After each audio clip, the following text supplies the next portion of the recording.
The Roman Empire was not built in a day, and it did not fall in a single moment.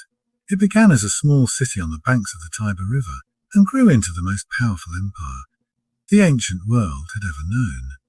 Through brilliant generals, ruthless emperors, and ordinary citizens, Rome conquered lands from Britain to the Middle East. It built roads that still exist today, laws that shaped modern governments, and cities that became the foundation of Western civilization. Power came at a price.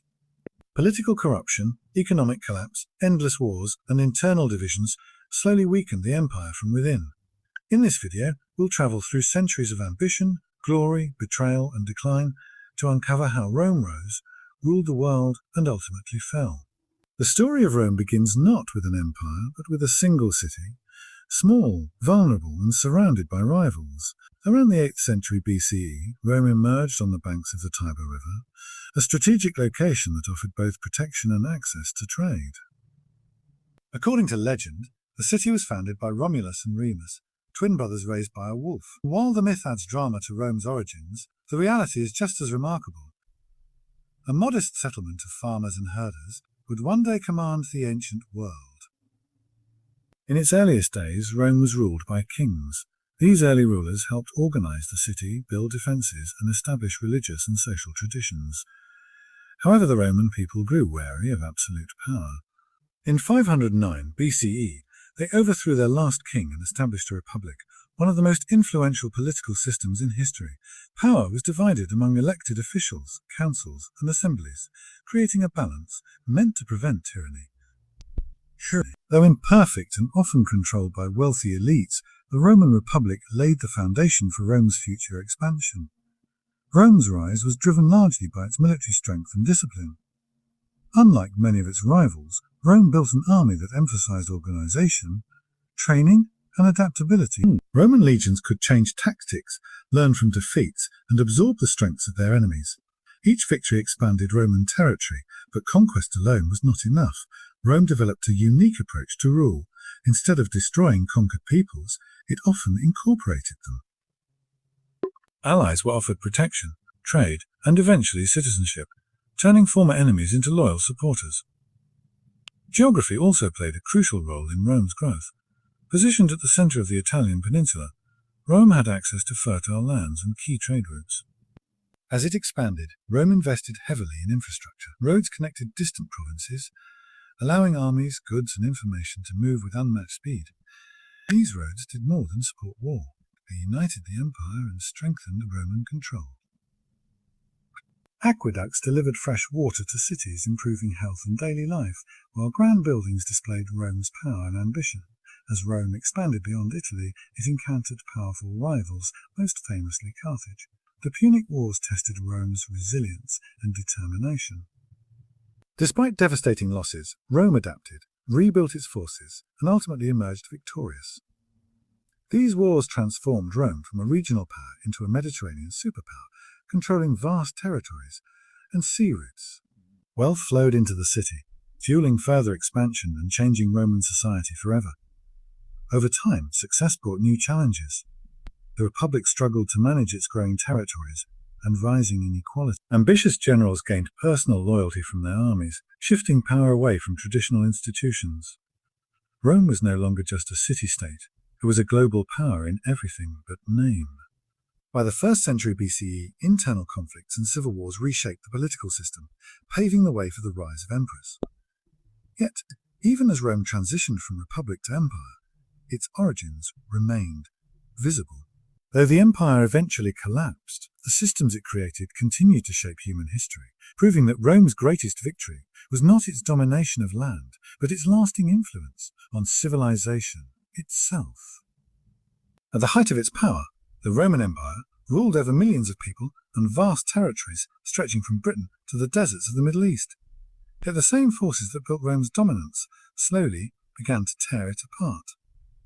Beneath the image of strength and stability, the empire was increasingly weakened by internal corruption, political instability, and constant conflict. As Rome grew richer, power became concentrated in the hands of a few.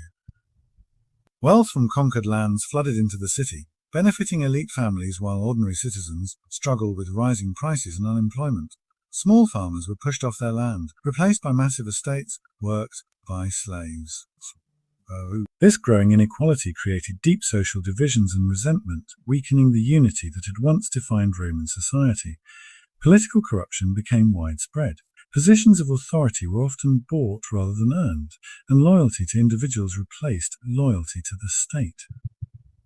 Emperors and senators competed for power, influence, and wealth, often putting personal ambition above the good of the empire. Bribery, favoritism, and manipulation became common tools of governance. As trust in leadership eroded, so did respect for Roman institutions that had once ensured stability and once ensured. The military, once Rome's greatest strength, also became a source of instability. Emperors increasingly depended on the army to secure their rule, offering higher pay and privileges in exchange for loyalty. This gave soldiers immense political power. Generals who controlled large armies could challenge emperors, leading to frequent coups and civil wars. In some periods, emperors rose and fell in rapid succession, assassinated or overthrown by their own guards. The empire was no longer ruled by law alone, but by whoever commanded the most soldiers. Endless warfare drained Rome's resources. Defending long borders required massive military spending, stretching the empire's finances thin. As threats increased from barbarian tribes and rival powers, Rome struggled to maintain its defences. To fund the army and bureaucracy, emperors raised taxes and devalued currency, triggering inflation and economic instability. Trade declined, cities shrank, and confidence in the economy faded. Internal divisions made external threats even more dangerous. The empire was split into eastern and western halves in an attempt to improve governance, but this division also weakened unity. The Western Roman Empire, poor and less stable, suffered the most. Invasions by Visigoths, Vandals, and other groups exposed Rome's inability to defend itself effectively. In 410 CE, the unthinkable happened. Rome itself was sacked, shocking the ancient world and symbolizing the empire's decline.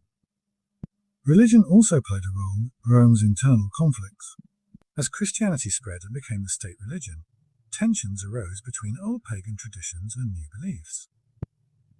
While religion did not directly cause Rome's fall, it reflected deeper changes in Roman identity and priorities. The empire that once worshipped conquest and discipline, the fall of the Roman Empire, is often imagined as a single dramatic event, but in reality, it was a long and complex process that unfolded over centuries. Rome did not collapse overnight. Instead, the empire slowly weakened under the weight of its own size, internal problems, and mounting external pressures, until its once unshakable power finally gave way. By the late Roman period, the empire was struggling to govern its vast territories. What had once been a strength, Rome's immense size, became a weakness. Communication across distant provinces was slow, administration was inefficient, and emperors found it increasingly difficult to respond to crises on multiple fronts. To manage this challenge, the empire was divided into eastern and western halves.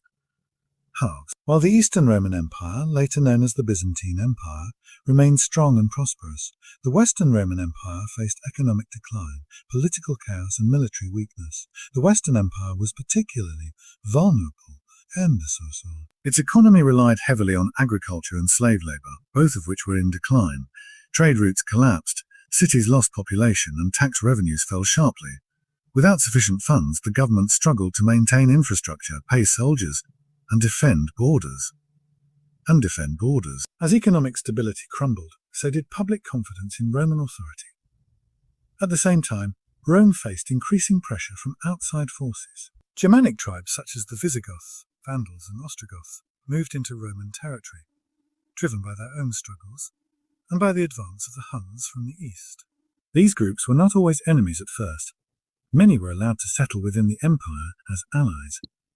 But poor leadership and broken promises turned cooperation into conflict.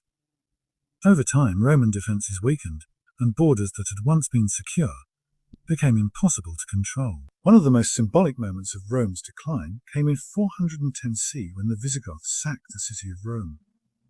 Though the city was no longer the political capital, shocked the ancient world. Rome had stood for nearly 1,000 years as a symbol of order and power. Its fall signaled that the empire was no longer invincible. Further invasions followed, including the devastating sack of Rome by the Vandals in 455 CE. Political instability accelerated the empire's downfall. Emperors came and went rapidly, many ruling for only a few years, or even months, before being overthrown or assassinated. Real power often lay with military commanders or foreign mercenaries rather than legitimate rulers. The Roman government became fragmented and ineffective, unable to provide the stability its people needed. In 476 E, the Western Roman Empire officially came to an end when the last emperor, Romulus Augustulus, was deposed by the Germanic leader Odoacer. This event is traditionally marked as the fall of the Roman Empire, though Roman influence did not disappear. The Eastern Roman Empire continued for nearly 1,000 more years, preserving Roman law, culture, and learning. Despite its collapse, Rome's legacy endured. Roman laws shaped modern legal systems, Roman engineering inspired future civilizations, and Roman ideas about governance, citizenship, and empire influenced the world long after the last emperor fell. The empire may have declined, but its impact never truly vanished. The fall of Rome was not just the end of an empire, it was the beginning of a new world.